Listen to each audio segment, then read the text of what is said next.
கொழுந்து விட்டு எரிகிற தீயை பற்ற வைத்திருக்கிறார் என் தலைவன் விஜய். கொழுந்து விட்டு எரிந்து கொண்டிருக்கிறது. சுடுபவர்களுக்கு சுடும், தள்ளி நிற்பவர்களுக்கு எரிச்சலை உருவாக்கும், அணைப்பதற்கும் என் தலைவன் தான் வருவார். நிச்சயமாக 2026 ஒரு மாபெரும் மக்கள் புரட்சியை வென்றெடுப்பதற்கான தளத்தை தொடங்கியிருக்கிறார். என் தலைவனை உருவாக்கிய தலைவன் எம்ஜிஆர் அவர்கள் 1972 எப்படி ஒரு புதிய அரசியல் மாற்றத்தை இந்த தமிழ்நாட்டில் வென்றெடுக்க புறப்பட்டாரோ போர்க்களத்திற்கு, அதைவிட கூடுதலான போர்க்களத்திற்கு செல்ல இருக்கிறார் என் தலைவன் என்றால், நான் சொன்னேன், அண்ணன்ட்ட சொன்னேன், வாரல் என மறித்து கை காட்ட.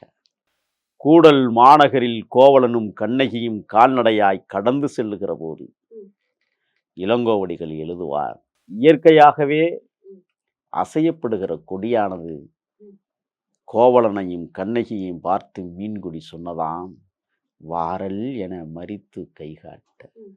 வந்து விடாதீர்கள், கொலைகளப்படுத்தப்படுவீர்கள், நீங்கள் கொல்லப்படுவீர்கள், ஆகையால் இங்கே வராதீர்கள் என்று அந்த மீன்கொடி சொன்னதாக இளங்கோவடிகள் எழுதியிருப்பார்.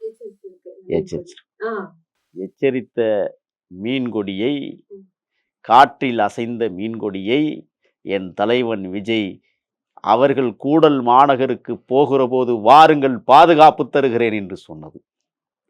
பக்கத்தில் என்ன கொடி பறந்துச்சு தெரியுமா?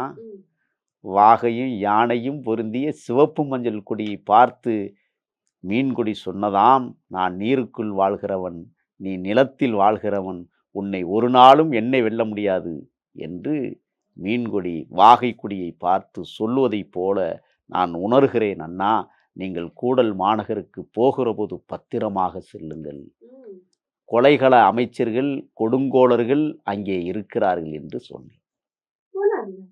ஓனர்ல வித்தியாசமா இருந்ததுல்ல, வெற்றியோட திரும்பினார்ல, அதான் தலைவன்.